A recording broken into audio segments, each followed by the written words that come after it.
أعوذ بالله من الشيطان الرجيم بسم الله الرحمن الرحيم إن الذين جاءوا بالإفك عصبة منكم لا تحسبوه شرا لكم بل هو خير لكم لكل امرئ منهم ما اكتسب من الإثم والذي تولى كبره منهم له عذاب عظيم. قال المؤلف والمفسر رحمه الله تعالى أدام النفع بعلومه وعلومكم في الدارين آمين إلى أن قال ورواه بعضهم عن مسروق عن عبد الله بن مسعود رضي الله عنه عن أم رومان والله أعلم. وقوله تعالى إن الذين جاءوا بالإفك إفك الكذب والبهت والافتراء، اللہ نے فرمایا کہ جو لوگ یہ جھوٹی بات لائے، افک کا معنی ہوتا ہے جھوٹی تہمت گھڑنا، افترا کرنا. عصبۃ منکم ای جماعت منکم، عصبہ سے مراد ہوتا ہے جماعت. لا تحسبوه شرا لکم ای یا آل ابی بکر، اللہ نے فرمایا ابی بکر ان کو اپنے لیے برا نہ سمجھو، بل هو خیر لکم، بلکہ یہ تمہارے لیے بہتر ہے فی الدنیا والآخرہ، اللہ نے اس کو تمہارے لیے دنیا اور آخرت میں باعث عزت بنا دینا ہے. لسان صدق فی الدنیا، سچی بات دنیا میں، ورفعت منازل فی الآخرہ، اور آخرت کے درجات کی بلندی، وإظہار شرف لهم بإعتناء اللہ تعالی بعائشة ام المؤمنین رضی اللہ عنہ. اور اس میں بی بی عائشہ صدیقہ کی عظمت بیان کہ اللہ نے آپ کی کتنی نگرانی فرمائی، کہ آپ کی برات اللہ نے قرآن میں نازل فرما دی. حیث انزل اللہ براءتها فی القرآن العظیم، کہ سیدہ عائشہ کی برات اللہ نے ایسی کتاب میں نازل فرمائی. الذی لا یأتیہ الباطل من بین یدیہ ولا من خلفہ، جس کو کسی قسم کا باطل کوئی داخل نہیں ہو سکتا، کسی حال میں نہ آگے سے نہ پیچھے. معنی یہ ہے کہ جس میں باطل کا کوئی لفظ ہی نہیں آ سکتا. ایسے سچے قرآن میں بی بی کی سچائی کی برات کا اظہار ہوا. ولہذا لما دخل علیہ ابن عباس رضی اللہ عنہ وناوی فی سیاق الموت، حضرت ابن عباس رضی اللہ تعالیٰ عنہ تشریف لائے جب بی بی عائشہ کی وفات کا وقت تھا، موت کا وقت تھا، اور آپ نے فرمایا بشری فإنک زوجۃ رسول اللہ صلی اللہ علیہ وسلم. حضرت ابن عباس نے فرمایا کہ مبارک ہو بی بی عائشہ، تمہارے لیے تم محمد مصطفیٰ کی بیوی ہو. وکان یحبک، اور پھر حضور آپ کو محبوب بھی رکھتے تھے. ولم یتزوج بکرا غیرک، اور آپ کے سوا حضور نے کسی کنواری لڑکی سے شادی بھی نہیں فرمائی، یہ اعزاز بھی تمہیں ملا ہے. وَنَزَلَتْ بَرَاءَتَكِ مِنَ السَّمَاءِ، اللہ نے تمہاری برات جو ہے وہ آسمانوں سے قرآن میں نازل فرمائی ہے. تو حضرت ابن عباس نے ان کی موت کے وقت بھی ان کو یہی خوشخبری دی. قال ابن جریر فی تفسیر حدثني محمد بن عثمان الواسطی قال حدثنا جعفر بن عون عن المعلى بن عرفان عن محمد بن عبد الله بن جحش قال تفاخرت عائشة وزينب رضي الله عنهما فقالت زينب أنا التي نزلت تزويجي من السماء.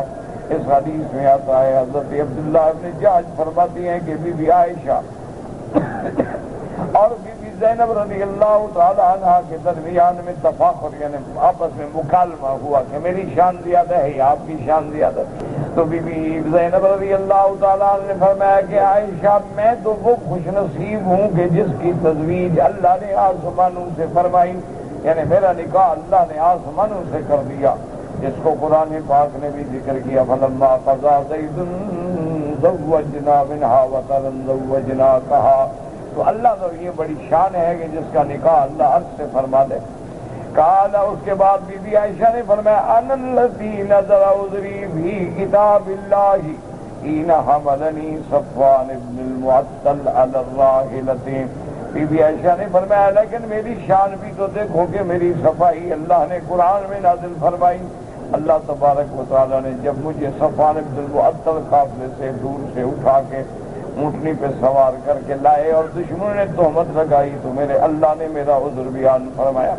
وقالت لها زینب یا عائشہ ما قلت حین رکبتیها، بی بی زینب نے پوچھا کہ بی بی عائشہ جب آپ اونٹ پہ سوار ہوئیں اس مصیبت کی گھڑی میں آپ کی زبان سے کیا نکلا تھا؟ بی بی فرماتی ہیں قالت قلت حسبی اللہ ونعم الوکیل، قالت قلت کلمۃ المؤمنین، بی بی عائشہ نے فرمایا کہ میری زبان پہ اس وقت یہ کلمہ تھا حسبی اللہ ونعم الوکیل۔ تو بی بی زینب نے فرمایا کہ واقعی عائشہ تم نے وہ کلمہ کہا ہے جو ایمان والے دکھ کے وقت کہتے ہیں۔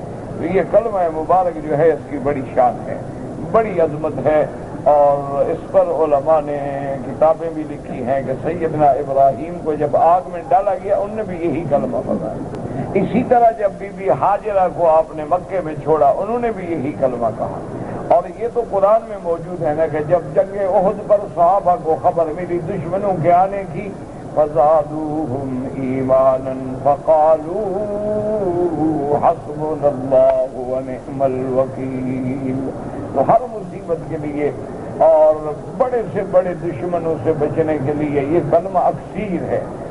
اس کا پڑھنا جو ہے بس بعض علماء تو فرماتے ہیں 300 پڑھو بعض 500، لیکن جتنا ہو پڑھتے رہو، چلتے پھرتے اٹھتے بیٹھتے، وضو ہے نہیں ہے، بس حسبنا اللہ ونعم الوکیل۔ وقوله تعالی لكل امرئ منهم ما اكتسب من الاثم لكل من تكلم في هذه القضية رماه من عائشہ رضی اللہ عنہ بشيء من الفاحشة عظيم من العذاب۔ اللہ نے فرمایا کہ جس بندے نے بھی اس قضیے میں بات کی اور بی بی عائشہ کی تہمت میں شریک ہوا ہے اور ایسی بری تہمت لگائی، اس کا حصہ ہے عذاب عظیم میں سے۔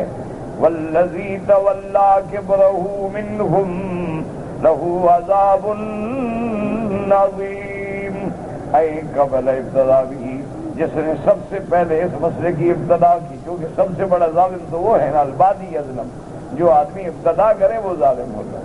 تو اس قصے کی ابتدا کرنے والا جو ہے عبداللہ ابن ابی ابن سلول ہے، رئیس المنافقین۔ وقیل الذی کان یجمع یستوشیہ ویذیعہ ویشیعہ، یہ وہی ظالم ہے جو یہ باتیں اکٹھی کرتا تھا پھر لوگوں میں پھیلاتا تھا۔ تو اصل ابتدا کرنے والا یہی ہے۔ اس کے لیے اللہ نے بطور خاص فرمایا لہ عذاب عظیم، اس کے لیے بہت بڑا عذاب ہے علی ذالک۔ ثم الاکثرون علی ان المراد بذلك انما هو عبد الله ابن ابی بن سلول قبحہ اللہ تعالی ولعنہ۔ تو جمہور یہی فرماتے ہیں کہ اس سے مراد والذی تولی کبرہ سے مراد جو ہے عبداللہ ابن ابی ابن سلول ہے جس نے اس فتنے کی ابتدا کی۔ وهو الذي تقدم النص عليه في الحديث وقال ذلك مجاہد وغیر واحد۔ بلکہ بعض علماء کہتے ہیں کہ رب المراد بھی حسان بن ثابت، لیکن یہ قول غریب ہے۔ ولولا انه وقع في صحيح البخاري ما قد يدل على ايراد ذلك لما كان لإراده كبير فائدة، کیونکہ حضرت حسان تو صحابی ہیں، عاشق رسول ہیں، مداح رسول ہیں، شاعر رسول ہیں، اتنا غلطی ضرور ہوئی ان سے کہ وہ بھی اس میں شریک ہو گئے، لیکن یہ نہیں کہ وہ فتنہ گھڑنے والے ہوں۔ فتنے کی ابتدا کرنے والا عبداللہ ابن ابی ابن سلول۔ فإنه من الصحابة، کیونکہ حضرت حسان تو صحابی ہیں الذین لهم فضائل و مناقب و معاصر، جن کی شان ہے۔ وأحسن معاصره أنه كان يذب عن رسول الله صلی اللہ علیہ وسلم بشعرہ، اور سب سے بڑی تعریف تو اس کی یہ ہے کہ وہ ایسا شاعر ہے جس نے ہمیشہ حضور کے دشمنوں کو جواب دیا، حضور کی شان بیان کی، حضور کی شان میں قصیدے لکھے اور دشمنوں کا رد کرتا رہا۔ بس اتفاق ہے انسان بڑے بڑے لوگ ہیں ان کے پاؤں بھی پھسل جاتے ہیں۔ اس کے بعد فرماتے ہیں والذی قال رسول اللہ حاجہم وجبریل معک، اللہ کے نبی نے جس کے شان میں فرمایا تھا کہ حسان مذمت کرو قریش کی، اللہ کا جبریل تیرے ساتھ مدد کر رہے ہیں۔ وقال لا مشن بالزوال مسوق قال كنت عند عائشة رضي الله تعالى عنها فدخل صبح منظر قالوا وسادة فلما خرج قلت يا ما تصنعين بهذا يعني يدخل عليك، وفي رواية إذا تأذنين لهذا يدخل عليك، وقد قال الله والذي تولى كبره منهم له عذاب عظيم۔ قالت وأي عذاب أشد من العمى وكان قد ذهب بصره لعل الله أن يجعل ذلك هو العذاب العظيم۔ ایک دن بی بی عائشہ رضی اللہ تعالیٰ عنہ کے پاس حضرت حسان آئے، ملنے کے لیے آئے تو بی بی نے اجازت دی ملنے کی اور سرانہ بھی دیا کہ بچھا کے اس کے اوپر بیٹھے۔ تو جب وہ مل کے چلے گئے تو لوگ بیویوں نے کہا کہ بی بی آپ نے کیا کیا، یہ بندہ تو ہے جو آپ پر تہمت لگانے والوں کو، اور آپ اس کی اتنی مدد کر رہی ہیں، سرانہ دے رہی ہیں، ملنے کی اجازت دے رہی ہیں، گھر میں داخل ہونے کی اجازت دے رہی ہیں۔ بی بی نے فرمایا اللہ کے بندے اگر واقعی عذاب عظیم سے مراد یہی ہے تو بیچارہ اندھا تو ہو گیا ہے، اور کیا عذاب ہو، یہ تو عذاب ہو گیا اس کو دنیا اس کافی ہے، اس کے زیادہ اور کیا چاہیے۔ شاید یہی وہ عذاب عظیم ہے جو اللہ نے اس کو دنیا میں دے دیا ہے۔ ثم قالت انه كان ينافع عن رسول الله ان رسول الله شرائع ودخل عليها شيئا يمتدحها به، اور اس کے بعد بیوی نے کہا دیکھو حسان کچھ بھی ہو لیکن وہ میرے مدنی کے دشمنوں کو رد کرتا تھا، حضور کے جواب دیتا تھا، حضور کی طرف سے دفاع کرتا تھا، لہذا میں اس کو اپنے آنے سے نہیں منع کر سکتی ہوں۔ اور یہ بھی کہتی ہے کہ جب حضرت حسان آئے تو بی بی کی شان میں بھی فرمایا حسان رضان ما تظن بغیبت وتصبح غرصا من لحوم الغوافل، کہ وہ بی بی ایسی پاک ہے، ایسی شان والی ہے جس پہ کوئی داغ نہیں، کوئی عیب نہیں، لیکن ایسے بھی لوگ ہیں جو ایسی غوافل کے لحوم بھی کھاتے ہیں، غیبت کرتے ہیں۔ اور قال اما انت فليست كذلك، بھی نے کہا حسان آج تو تم کہہ رہے ہو لیکن تم تو خود اسی میں شریک ہے۔ وفي روایت میں کہ نقل ایسے كذلك قال ابن جرير حدثنا الحسن بن فتح قال حدثنا سلمة بن علقمة قال حدثنا داود بن عمرو ان قال ما سمعت بشعر احسن من شعر حسان، بی بی عائشہ فرماتی تھی کہ میں نے حسان جیسے شعر کسی کے نہیں سنے ہیں۔ ولا تمثلت بي الا رجوت له الجنة قوله لأبي سفیان بن الحارث بن عبد المطلب، ابی سفیان کو جب جواب دیا تھا حسان نے، جب میں وہ شعر یاد کرتی ہوں تو میں حضرت حسان کے لیے ہمیشہ جنت کی دعا کرتی ہوں۔ حجوت محمدا فأجبت عنه وعند الله في ذاك الجزاء، حضرت حسان نے جواب دیا تھا ابی سفیان کو کہ تو نے میرے مدنی کی شکایت کی، میرے مدنی کی شان میں حجب کی، لیکن میں نے جواب دیا اللہ مجھے اس میں جزا دے گی۔ فإن أبي ووالده وعرضي لعرض محمد منكم بقاء، حضرت حسان نے کہا خدا کی قسم میرا باپ، میرے باپ دادا، میرا سارا خاندان محمد مدنی کی عزت کے لیے ڈھال بنے گا۔ اتشتمه ولست له بكفء فشركما لخيركم الفداء، حضرت حسان نے فرمایا تم میرے مدنی کو گالی دیتے ہو، تمہارا کیا مقابلہ ہے میرے مدنی کے مقابلے کا؟ لسانی صارم لا عیب فیہ وبحری لا تقدرہ الدلاء، حضرت حسان نے فرمایا کہ لسانی صارم، میری زبان ایک ایسی تلوار ہے جس کے اندر کوئی عیب نہیں، جو میرے مدنی کے خلاف بات کرے گا تو میں اس تلوار کو استعمال کروں گا۔ وہ بحری، اور میرا جو دریائے علم ہے اس کو تمہارے یہ لوٹے چھوٹے نہیں میلا کر سکتے۔ تو حضرت حسان حضور کی طرف سے جواب دیتے۔ ایک دفعہ حضور کو حضرت حسان نے عرض کیا کہ یا رسول اللہ قریش نے آپ کی شان میں بڑی مذمت کوتاہی کی ہے، مجھے اجازت دیں کہ میں جواب دوں۔ حضور پاک نے فرمایا حسان اجازت تو میں تم کو دے دوں لیکن میں بھی تو قریشی ہوں نا، جب تم قریش کی مذمت کرو گے تو میں بھی تو قریش میں سے ہوں، تو پھر ان کو کیسے جواب دو گے؟ کہنے لگا خدا کی قسم حضور مجھے جواب دینے کی اجازت تو دیں، میں آپ کو تو ایسے نکال لوں گا نا جیسے بال مکھن سے نکالا جاتا ہے، آپ کی ذات میں تو حرف بھی نہیں آئے گا۔ حضور نے فرمایا اچھا ہی جاتا۔ تو پھر حضرت حسان کھڑے ہوئے اور حضور نے آپ کے لیے منبر رکھوایا اور حضور دعا کرتے رہے اللہم ایدہ بروح القدس، کہ اللہ جبریل کے ذریعے میرے شاعر کے دل و دماغ میں مضامین ڈال دیں۔ تو یہ نعت خوان محمد مصطفیٰ، حضور کی نعت پڑھنا، نعت سننا سب جائز ہے۔ سوال صرف اتنا ہے، فرق اتنا ہے کہ محمد مدنی کی نعت کو ڈھول تماشے نہ بناؤ کہ کہیں طبلہ بج رہا ہے اور ہارمونیم بج رہا ہے اور شان محمد مصطفیٰ بیان ہو رہی، یہ تو مضامین شیطان ہے، ان کا کیا تعلق ہے شان محمد مصطفیٰ۔ اسی طریقے سے بعض لوگ جو ہیں حضور کی نعت ہو رہی ہے اور بیویاں بے پردہ بیٹھی ہوئی ہیں، یہ کون سی نعت ہے بھائی؟ یہ تو نعت خوانی نہیں، یہ تو فتنہ ہے، یہ تو بدعات منکرہ ہیں کہ ان کے اللہ نے فرمایا کہ عورت کو تو قرآن زور سے نہ پڑے، اس کی کوئی آواز نہ سنے، اسی لیے اللہ نے عورت کو اذان دینے کی اجازت نہیں دی کہ اس کی آواز کوئی نہ سنے، امام مسجد میں بننے کی اجازت نہیں دی کہ اس کی آواز کوئی نہ سنے، اور وہ حضور کی نعتیں پڑھ رہی ہیں اور قوالیاں ہیں اور چہرے کھلے ہوئے ہیں اور کیمرے گھوم گھوم کے آ رہے ہیں اور فلمیں پہ آن لائن دکھائے جا رہے ہیں، انا للہ و انا الیہ راجعون۔ اس نعت خوانی کی محفل میں عجب نہیں بلکہ اللہ کے عذاب کے حقدار ہے، یہ تو توہین محمد مصطفیٰ۔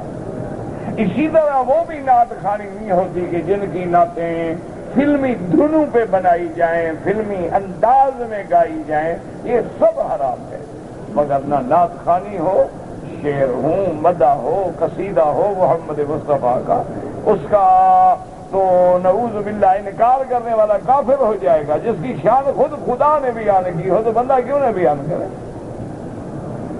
لیکن شان ہوتی ہے نا، جیسے حضرت حسان بیان کرتے تھے اور جیسے اور صحابہ نے کہا وَأَحْسَنُ مِنْكَ لَمْ تَرَ قَطُّ عَيْنِي وَأَجْمَلُ مِنْكَ لَمْ تَلِدِ النِّسَاءُ۔ محمد مصطفیٰ تیرے جیسا جمال کسی آنکھ نے دیکھا نہیں اور تیرے جیسا خوبصورت کسی ماں نے جینا ہی نہیں۔ تو اسی طرح جیسے پہلے بزرگوں نے کہا بلغ العلا بکمالہ کشف الدجی بجمالہ حسنت جمیع خصالہ صلوا علیہ وآلہ اللہم صل علی سیدنا محمد وعلی آل سیدنا محمد کما صلیت علی ابراہیم۔ سیدہ عائشہ نے حضور کی شان میں قصیدہ کہا، فرمایا کہ اس کے بعد فرماتی ہے کہ لنا شمس وللآفاق شمس وشمسی احسن من شمس السماء۔ فرمایا ایک دنیا کا سورج ہے، ایک عائشہ کا سورج ہے، میرا سورج دنیا والوں کے سورج سے زیادہ بہتر ہے، کیونکہ شمس الآفاق تطلع بعد فجر وشمسی تطلع بعد العشاء۔ دنیا کا سورج تو صبح کو نکلتا ہے، محمد کا چہرہ جو ہے وہ تو رات کو بھی سورج سے زیادہ روشن۔ صلی اللہ علیہ وعلی آلہ واصحابہ وسلم تسلیما کثیرا کثیرا۔ سیدہ فاطمہ الزہرا بنت النبی المصطفیٰ رضی اللہ تعالی عنہا نے حضور کی شان میں مرثیہ پڑھا ہے، قصیدے پڑھے ہیں، اور بی بی حضور کی وفات کے بعد کہتی ہیں سبت علی مصائب لو انہا سبت علی الایام سرن لیالیا، کہ میرا مدنی تیرے جانے کے بعد تیری جدائی میں مجھ پہ اتنا غم گرا ہے، اگر یہ غم کسی دن پر گرا دو تو دن بھی سیاہ رات میں بدل جائے گا۔ تو آپ شعر پڑھیں جس میں شان محمد مصطفیٰ ہو، اللہ تبارک و تعالی آپ کو نصیب کرے، اللہ ہمیں نصیب کرے۔ حضرت میر علی رحمت اللہ علیہ گلڑ شریف کے جو بزرگ تھے نا، انہوں نے بھی حضور کی شان میں بڑی قصیدے فرمائے ہیں، کتھے مہر علی کتھے تیری ثنا گستاخ اکھاں کتھے جا لڑیاں۔ تو بات کریں جو بات ہو شان محمد مصطفیٰ کے لائق ہو، کون منکر ہے ناز کا، کون منکر ہے مدح محمد مصطفیٰ کا، کون منکر ہے ثنائے محمد مصطفیٰ کا، صلی اللہ علیہ وعلی آلہ واصحابہ وسلم تسلیما کثیرا۔ لیکن خدا کے لیے ایک طرف نعت محمد مصطفیٰ ہو اور دوسری طرف آپ کے آلات ہوں موسیقی کے، تو یہ تو فتنہ ہے۔ حضور نے فرمایا مزامیر شیطان ہے۔ حضور نے فرمایا جتنے گانے بجانے کے آلات ہیں یہ سارے شیطان کے آلات، کہاں شیطانی آلات اور کہاں نعت محمد مصطفیٰ، عقل کی بات ہے۔ اللہ تبارک و تعالی رحمت فرمائے۔ اور یہ کہاں کی قوالی ہے کہ قوالی کہنے والے بھی داڑھی منڈے، سننے والے بھی داڑھی منڈے، سگریٹیں پی رہے ہیں اور پان گندے تمباکو والے منہ میں رکھے ہوئے ہیں اور نعت محمد مصطفیٰ پڑھ رہے ہیں۔ یہ کوئی نعت ہے؟ ہزار بار بشویم دہن و مشک و گلاب، ہنوز نام تو گفتن کمال بے ادبیست۔ عاشق کہتا ہے کہ اگر 1000 دفعہ میں مشک و گلاب کے عرق سے اپنا منہ دھو ڈالوں تو محمد مدنی تیرا نام لیتے ڈرتا ہوں کہیں بے ادبی نہ ہو جائے۔ عبدالحمید عدم ہوتے تھے، شاعر تھے، تھا تو بیچارہ اللہ بخش دے، بہت ہو گیا، حالانکہ سید تھا بیچارہ، اللہ مغفرت کرے، بہت بڑا شاعر تھا لیکن تھا وہ شرابی کبابی ملنگ قسم کا آدمی، اللہ مغفرت کرے، خدا معاف کر دے۔ ہر کسی نے مرنا ہے، ہم اس سے پتہ نہیں زیادہ گناہگار ہوں گے۔ تو اس کو ایک دن دوستوں نے، شاگردوں نے مجبور کیا کہ آپ ہر غزل کہتے ہیں لیکن حضور کے شان میں تو غزل کہو۔ تو اسی بے ہوشی میں ایسے کانپتے کانپتے کہنے لگا با خدا دیوانہ باشی با محمد ہوشیار، کہنے لگا اللہ تو غلطیاں معاف کر دیتے ہیں، مدنی کے شان میں کوتاہی نہیں بخشتا، میں ڈرتا ہوں میں گندا آدمی گندی زبان سے کیسے شان بیان کروں، میں شرابی آدمی ہوں، میں شرابی گندی زبان نشے کی حالت میں کیسے حضور کی شان بیان کروں۔ لگا با محمد ہوشیار، خبردار حضور کے بارے میں خیال رکھنا۔ اسی لیے آپ دیکھیں کافر خدا کا گستاخ ہے، اللہ بخش دیتے ہیں، اللہ محمد مدنی کے گستاخ کو نہیں معاف کرتا صلی اللہ علیہ وسلم۔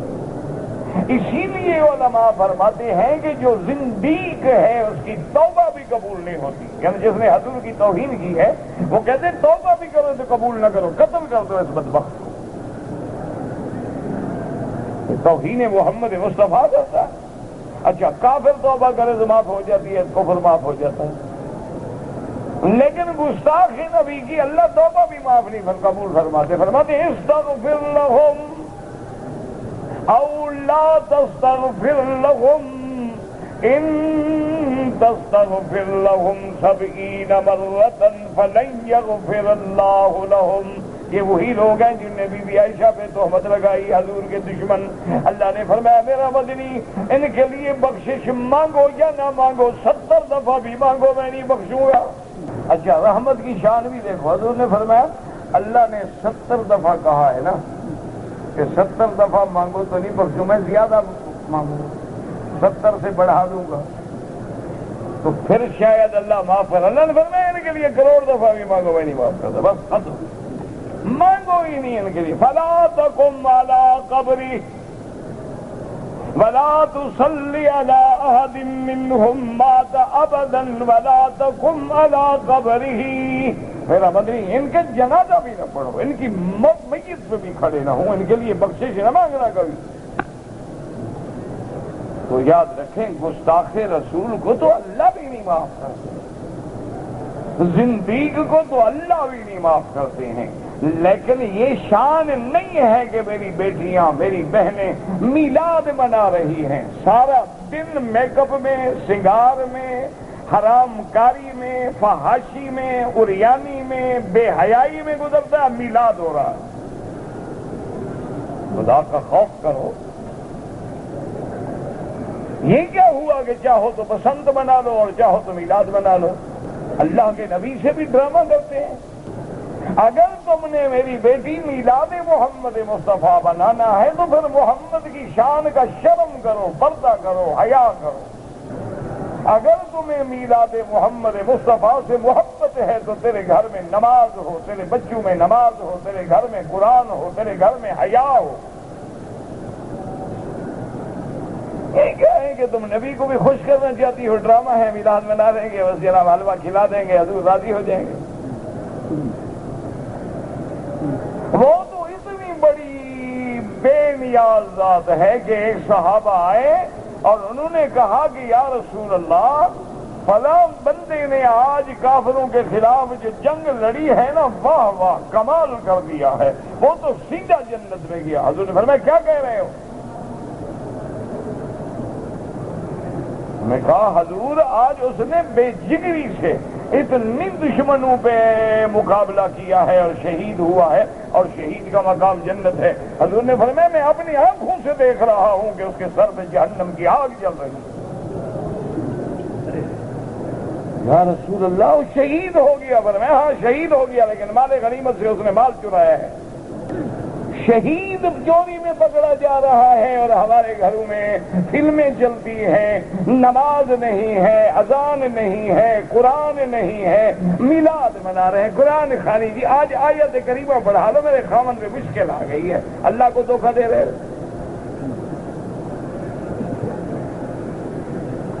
ایک بات حضرت یونس جیسا نبی ہے، صرف اجتہادی خطا ہے کہ آپ کو حکم کا انتظار کرنا تھا کہ اللہ حکم دے کہ بستی سے جاؤ یا نہ جاؤ۔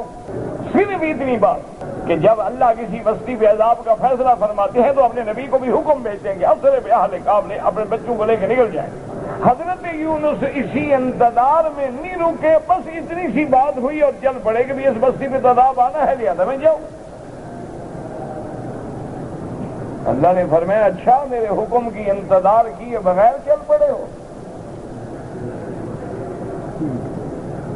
میرے حکم کا انتظار نہیں کیا ہے؟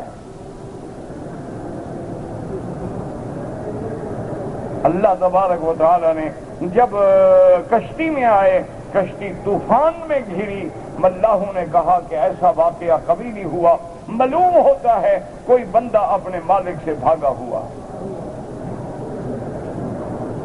حضرت یونس کھڑے ہوئے، فرمایا میں وہ بندہ ہوں جو اللہ کے حکم سے بھاگا۔ فرمایا حضرت آپ نبی ہو؟ فرمایا میں ہی وہ بندہ ہوں۔ انہوں نے کہا حضرت پھر اس کو تو ہمیں دریا میں، فرمایا مجھے دریا میں ڈال دو، میں وہ بندہ ہوں۔ العبد العابد، میں وہ بندہ ہوں۔ زیادہ اللہ نے حکم دیا مچھلی کو قید کرو میرے پیغمبر حضرت یونس، اور ہم نے ایک تماشا بنایا ہوا ہے، نہ نماز ہے نہ روزہ ہے، بس رمضان میں جائیں گے عمرہ کریں گے، اگلے پچھلے معاف ہو جائیں گے۔ اللہ میاں کو دھوکہ دو گے؟ کسی نے کہا ہے ٹھیک ہے رمضان کے عمرے کا اللہ آپ کو اجر دیں گے، لیکن جو بے حیائی کرتے ہیں اس کی سزا نہیں دیں گے۔ اچھا کام کرو گے تو اجر ملے گا، برا کام کرو گے تو سزا ملے گی۔ وَمَن يَعْمَلْ مِثْقَالَ ذَرَّةٍ خَيْرًا یرا ومن یعمل مثقال ذرۃ شرا یرا۔ یہ تو نظام ہے۔ اس لیے ہمیشہ یاد رکھیں اگر آپ نے محبت اور عشق رسول ہے خدا کے لیے، پھر اپنی زندگی کو بدل ڈالو۔ زیادہ نہیں کر سکتے ہو، کم از کم فرض نہ چھوڑو بس۔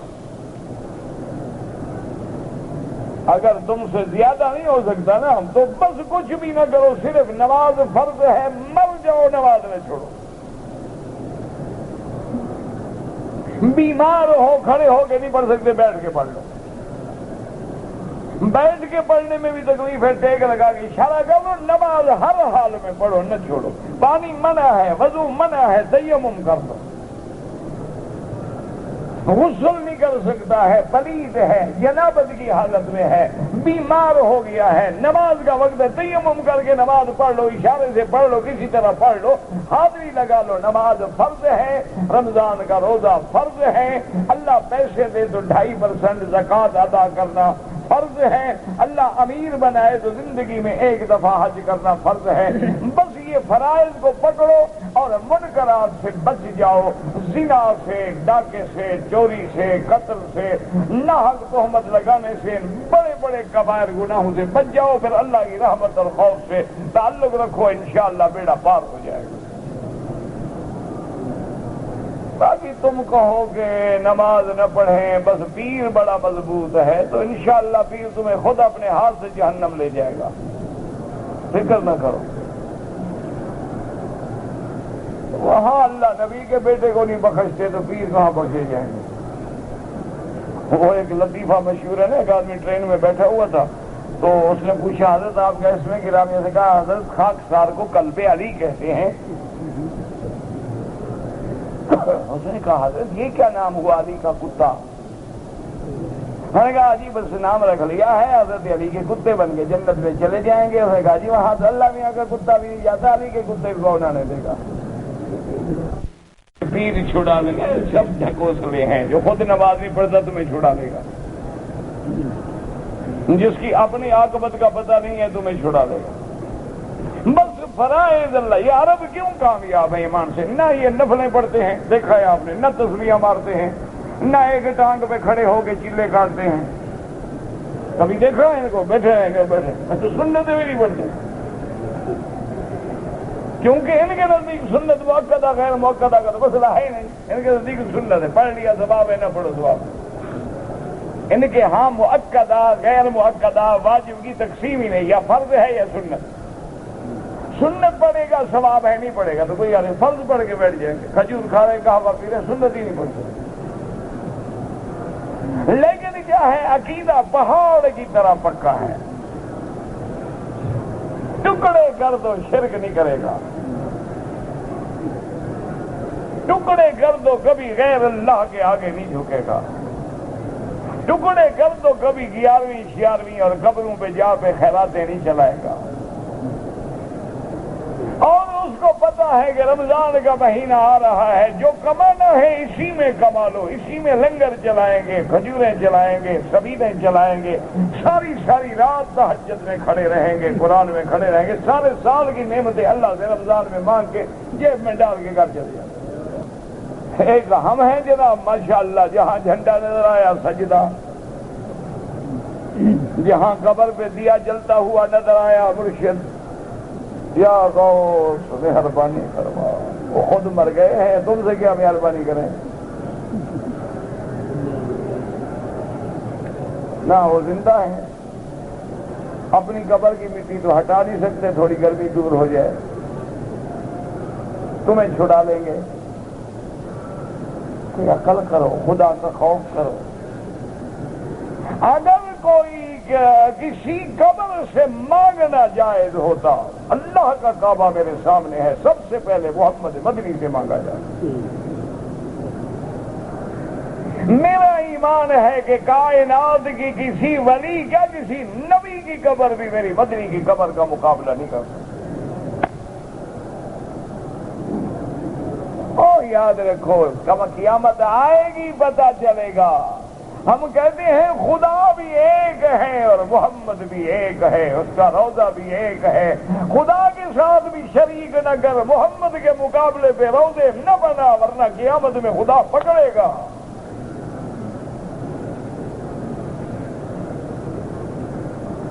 ہم نہیں توہین کر رہے، تم توہین کر رہے ہو محمد مصطفیٰ۔ ہر جگہ تم نے روضہ بنا دیا ہے کہ حضور کے روضے پہ جانے کی پھر ضرورت ہی کیا ہے؟ ہر جگہ تم نے مشکل کشا پیدا کر دیے ہیں، ہر جگہ تم نے حاجت روا پیدا فرما دیے ہیں، یہ زندہ پیر ہے، یہ مردہ پیر ہے، یہ ظاہر پیر ہے، یہ پیر صحابی ہے، یہ پیر عجائب ہے، یہ عجیب بات۔ اچھا، جو فوت ہو گئے انہوں نے بھی کبھی نہیں کہا کہ میری قبر پہ آ کے ایسا کرو۔ اللہ ان کی قبروں پہ کروڑوں رحمتیں فرمائے، اللہ ان کی قبروں کو باغ جنت بنائے، انہوں نے کبھی نہیں کہا۔ عبد القادر جیلانی نے لکھا ہے کہ جو بندہ نکاح کرے کسی عورت کے ساتھ اور کہے کہ اللہ گواہ ہے اور دوسرے گواہ محمد مصطفیٰ ہے، فرمایا وہ کافر ہو جاتا ہے، اس نے محمد مدنی کو ہر جگہ حاضر ناظر مانا۔ یہ لکھنے والے پیرانے پیر ہیں،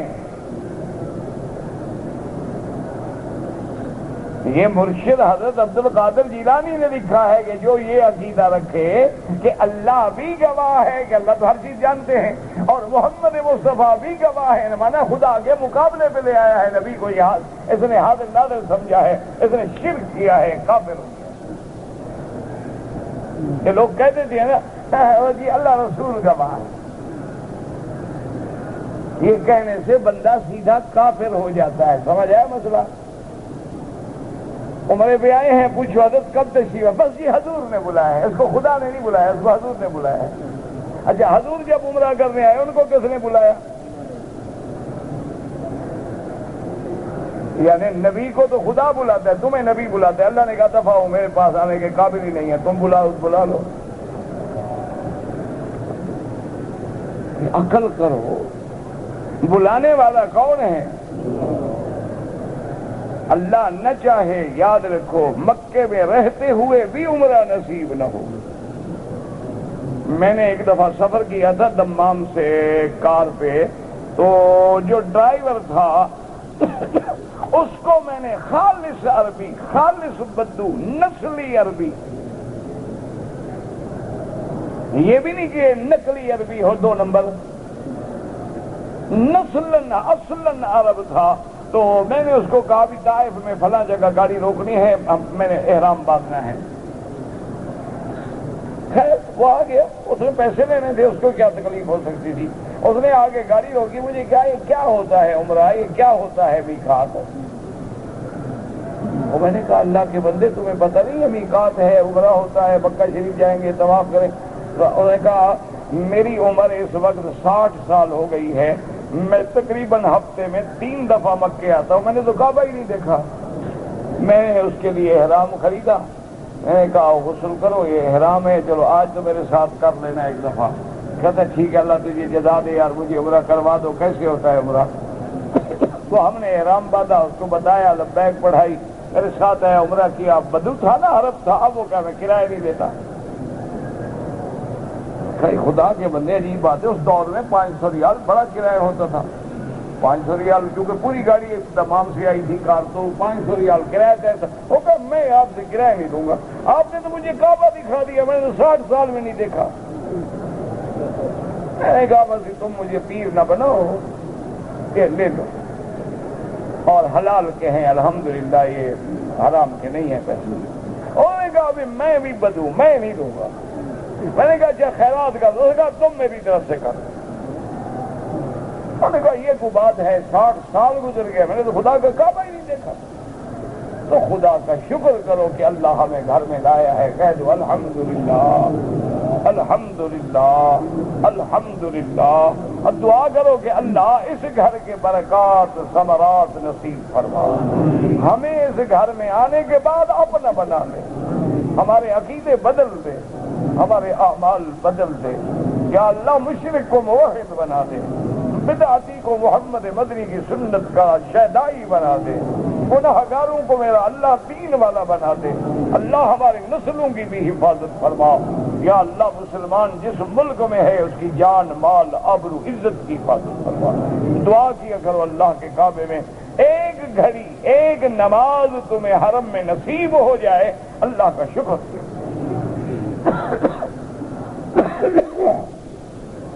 میرے والد صاحب رحمت اللہ علیہ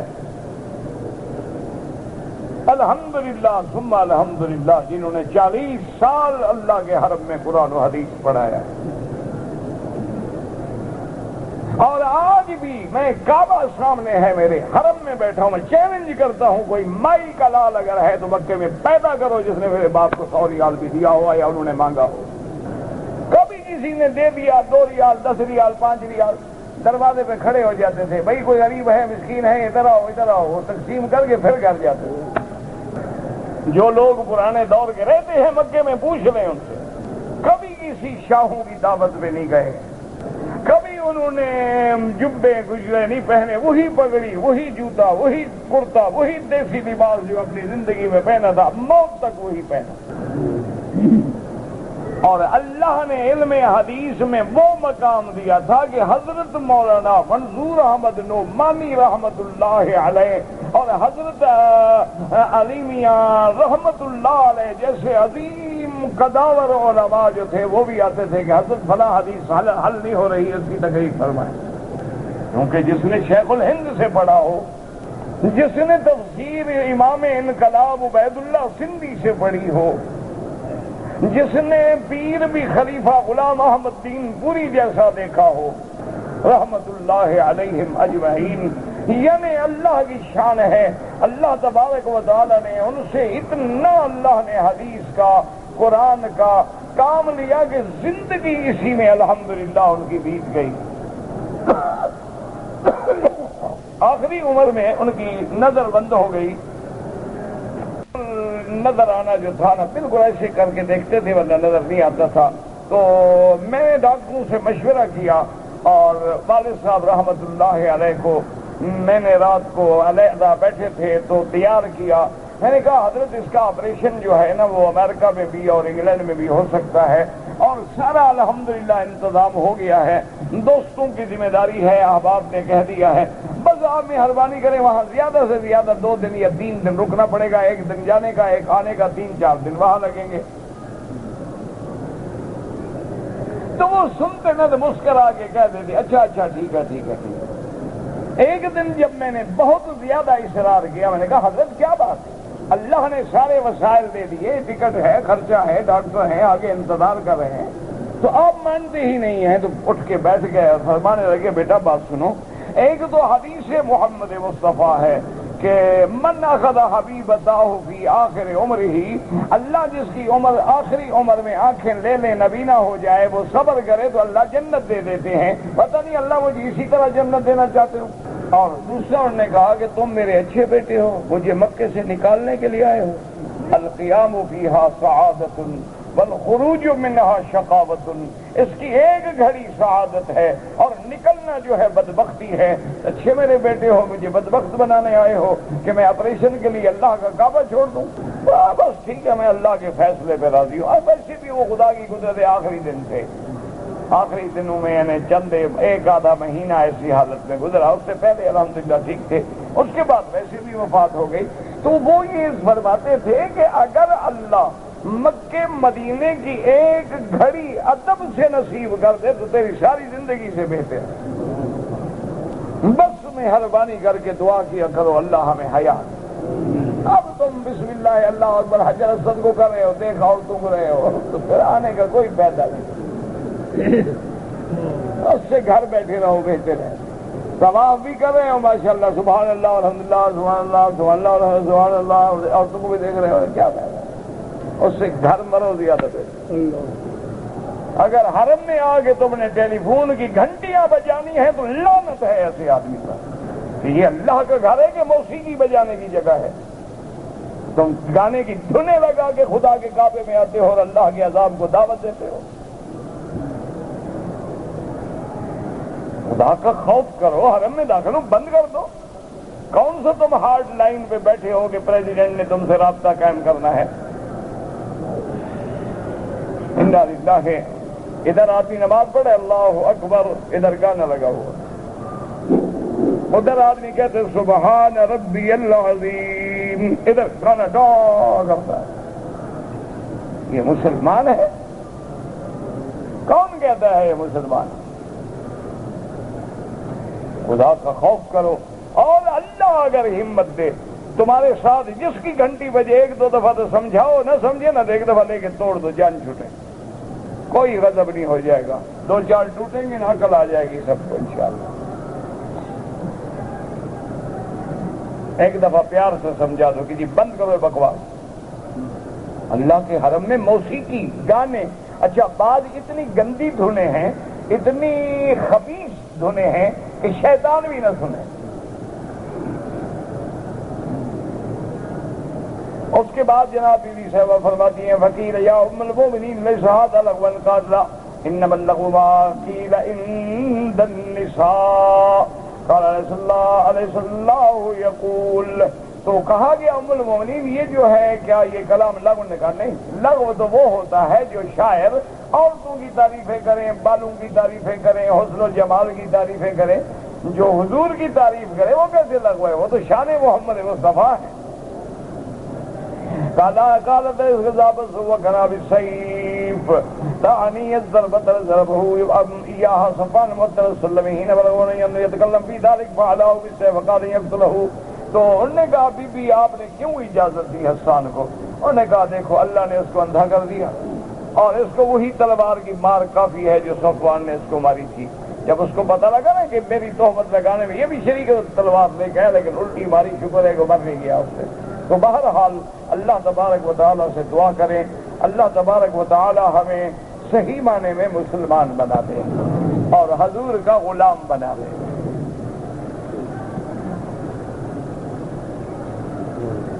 کہتے جی کہ جو حضرات رمضان المبارک میں افطار کرنا چاہیں اجوا کھجور کے ساتھ تو حتیم کے عین سامنے انشاءاللہ ہمارے کچھ ساتھی ہیں یہ وہاں انتظام کرتے ہیں اجوا کھجور مدینے سے منگوا کے افطار کے لیے۔ بہرحال جس کو اللہ توفیق دے آ جائے، نہ آئے نہ آئے، محبت کی بات ہے۔ کہتے ہیں جی کہ وراثت کی خود تقسیم جائز ہے۔ میرا بھائی وراثت کی تقسیم بالکل جائز ہے۔ کسی عالم کے پاس جا کے کسی مفتی کے پاس جا کے بتلاؤ کہ میں ہوں، میری بیوی ہے، بیٹے ہیں، بیٹیاں ہیں، سارا نسب، وہ تمہیں شریعت کے مطابق بنا دیں گے، اس کے مطابق زندگی میں تقسیم کر دو، کوئی بات نہیں، تاکہ موت کے بعد جھگڑے نہ ہوں، لڑائی نہ ہو، فساد۔ لیکن ایک میرا مشورہ ماننا، تقسیم کر دینا، اولاد کو قبضہ نہ دے دینا، وہ مرنے کے بعد خود لے لیں گے، ورنہ انشاءاللہ وہ تمہیں تو کل ہی فارغ کر دیں گے نا۔ یہ خیال رکھنا ہے انشاءاللہ۔ آج کی اولاد بڑی فرما بردار ہے، جس دن تم نے ان کے ساتھ زمین کر دی نا انشاءاللہ دوسرے دن آپ مکہ شریف عمرہ کرو، ثواب کماؤ۔ اپنے پاس قبضہ ضرور رکھنا۔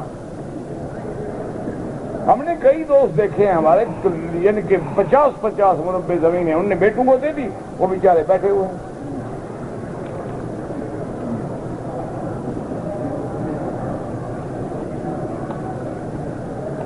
ایک آدمی ہے زکوٰۃ بھی دیتا ہے، صدقہ بھی دیتا ہے، نمازیں بھی پڑھتا ہے، لیکن اپنی بہن کی میراث کا حصہ نہیں دیتا، جہنم میں جائے گا۔ فوراً ادا کرو، فوراً، یہ حقوق العباد ہے، یا معافی مانگو یا ادا کرو۔ ایک ٹکڑا بالشت کے برابر جو آدمی کسی کی زمین کھائے گا، 7 طبق جہنم میں گلے میں ڈالے جائیں گے۔ یہ نمازیں چھڑا لیں گی لوگوں کا حق کھا کر، واہ بھائی واہ، ٹھیک ہے، لوگوں کا 10 لاکھ کھا جاؤ، ساری رات تہجد پڑھتے رہو۔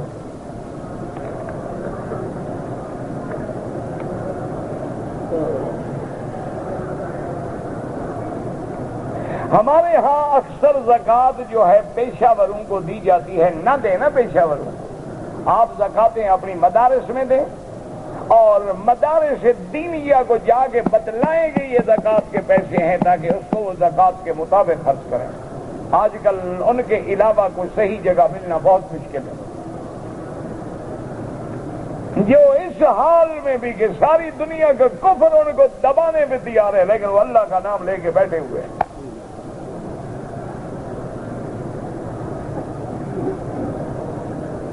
کہتے جی کہ موبائل میں قرآن پاک ریکارڈ ہوتا ہے، اس کو حمام میں لے جاتے ہیں، بہرحال نہ لے جانا بہتر ہے، لیکن اتنا گناہ نہیں جیسے مصحف لکھے ہوئے کو لے جانا ہوتا۔ حرم شریف میں نفل عبادت میں افضل طواف ہے، کیونکہ طواف کسی جگہ نہیں ہو سکتا، باقی تو ہر عبادت ہر جگہ ہو سکتی ہے۔ اگر کوئی مجبوری ہو اور آدمی زمزم کے پانی سے چائے بنا لے، کوئی بات نہیں، پانی ہے اللہ کے بندے۔ اب اتنے بڑے سوال تو میں فارغ ہو کے یہی کرتا رہوں نا۔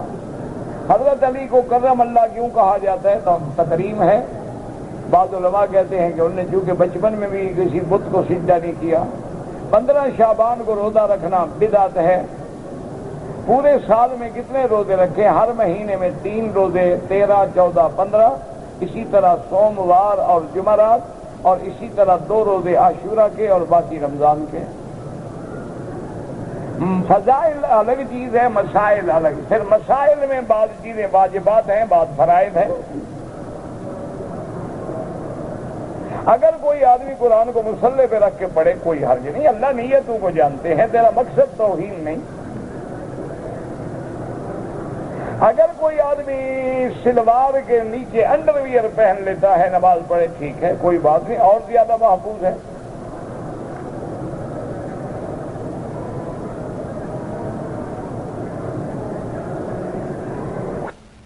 دونوں لڑکے آپس میں برا کام کریں، توبہ کریں، استغفار کریں اور آئندہ اس لعنت سے بچیں، ورنہ اس کی سزا شریعت میں قتل کے بعد آگ میں ڈالنا ہے. کوئی آدمی مدرسے یا مسجد کے چندے میں سے کمیشن لیتا ہے، ٹھیک ہے، آخر وہ جو جاتا ہے وصولی کرنے وہ کہاں سے کھائے گا؟ حضور کے زمانے میں جب لوگ زکوٰۃ کے لیے عامل بھیجے جاتے تھے تو ان کو تو مزدوری دی جاتی تھی. یہ کیا ہے کہ وہ نوکر ہے تمہارا؟ اچھا دیکھو، یہ باقی سبزی منڈی میں کمیشن کا مسئلہ نہیں پوچھیں گے، اڑے گا یہی مدرسہ ہے. یہ کیونکہ دین کا کام ہے، یہی اٹک جائے گا. حالت سفر میں قضا نمازوں کو حالت اقامت میں کیسے پوری کرے؟ جو نماز سفر میں قضا ہوئی ادا بھی اسی طرح سفری نماز کرے گا، جو حضر میں قضا ہوئی اس کو پوری ادا کرے گا. اگر مقتدی فرش پہ کھڑے ہیں، امام مصلی بچھا دے، کوئی حرج نہیں. نماز میں بھیڑ ہونے کے باوجود جہری نمازوں میں امام مائک استعمال نہ کرے.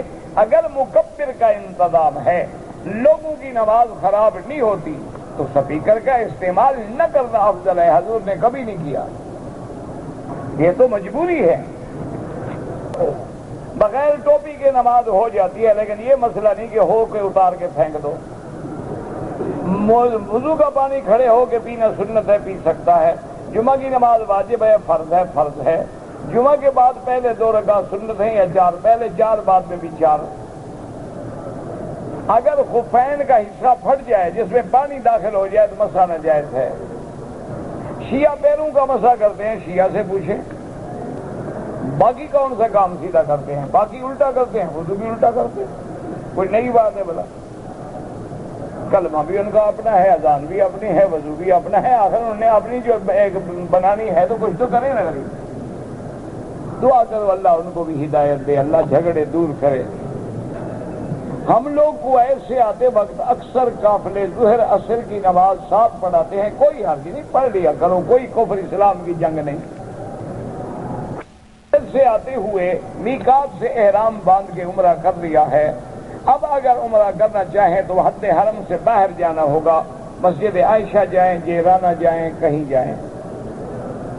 اگر کوئی زندہ رشتہ دار ہے، طواف اپنے لیے کرو، اس کے لیے دعا کرو. میں عمرہ کے ارادے سے آیا پشاور سے قطر سے جدہ. قطر میں جب لوگ احرام باندھ رہے تھے یاد آیا، ایئرپورٹ بہت کوشش کیا، نہیں ملا. میں نے جدہ ایئرپورٹ پہ احرام باندھا. ایک بکری بھی ادا کر دیں، انشاءاللہ آئندہ کبھی آپ کو احرام نہیں بھولے گا. پشاور سے چلا ہے، پہلے تو یاد ہی نہیں کہ میں نے کیا کرنا. پھر قطر میں لوگوں کو دیکھا تو خیال آیا کہ ہاں میں نے احرام بھی باندھا تھا. اب احرام نہیں ملتا ہے، نہ ملتا احرام. اگر تم مسئلہ جانتے تو کوئی مشکل نہیں تھی. شلوار میں بیٹھے رہو، بنیان اور کرتا نکال کے کندھے پہ ڈال دو، لبیک اللہم لبیک، جدے اتر کے چادر باندھ لو، بس کوئی مسئلہ نہیں. اب ایک بکری تو انشاءاللہ کبھی آپ سے پھر غلطی نہیں ہوگی. اگر ہو تو پھر میں دوں گا بکری تمہاری. صورت ملک فضیلت وہاں لکھی ہوئی ہے صورت میں. اب یہ مسئلے بیان کرنے کا وقت ہے، فضیلتیں بیان کرنے کا وقت ہے. آج سے کام کے سلسلے میں عمرہ کے بغیر آ گیا، کام والے کے لیے کوئی دم نہیں. بہرحال اگر بیوی بچوں کو لینے کے لیے آئے پھر بھی تو ایک کام ہے نا، پھر بھی دن سے بچ جائے گا. لیکن کوشش یہی کرو کہ جب بھی ریاض سے آؤ تو احرام باندھ کے آؤ. میرے پیسے پاکستان بینکوں میں جمع ہیں، بینک والے زکوٰۃ خود بخود کاٹ لیتے ہیں. بہرحال ان کی زکوٰۃ کا اعتبار نہ کرو، خود دیا کرو تو بہتر ہے. ایک تو وہ صحیح جگہ نہیں دیتے، دوسرا جب وہ کاٹتے ہیں تو ان کو آپ نے وکیل شرعی نہیں بنایا، کاٹنے کی اجازت ہی نہیں دی، تیسرا ان کا حال یہ ہے کہ اگر جون میں کاٹنی ہے پیسے مئی میں آئے تب بھی وہ کاٹ لیں گے، حالانکہ سال نہیں گزرا تو زکات کیسے کٹ گئی؟ وہ تو چکر ہے، ڈھونگ ہے۔ اچھا پھر جن کو زکات دیتی ہے نا جی مدرسے والوں کو 50,000 کا چیک دیں تو 5,000 پہلے کلرک لیتا ہے، کہتے ہیں 5,000 پیچھے لے دو تو 50 کا چیک لے جاؤ۔ اچھا اللہ کا شکر ہے دینے والا بھی حرام کھا رہا ہوتا ہے، آگے بھی صرف بورڈ لگا مدرسہ وہاں بھی نہیں ہوتا۔ جو صحیح مدرسہ ہے وہ ایسی غلطیاں کرتے بھی نہیں الحمدللہ۔ شریف میں ایک نماز کا ثواب 1,00,000 ملتا ہے یا ایک رکعت کا؟ رکعت نماز سے باہر ہے، یہ عقل کرو، خدا کا خوف کرو۔ اشہد ان لا الہ الا اللہ حدیث میں ہے، رفع یدین جو کرتے ہیں انشاءاللہ ان کی نماز بھی درست ہے، جو نہیں کرتے ان کی بھی درست ہے۔ یہ چیونٹی کی تحقیق پر وہ اخبار پڑھ لے، واشنگٹن پوسٹ میں خبر آئی تھی، اب مجھے نام تھوڑے یاد ہیں ان کے۔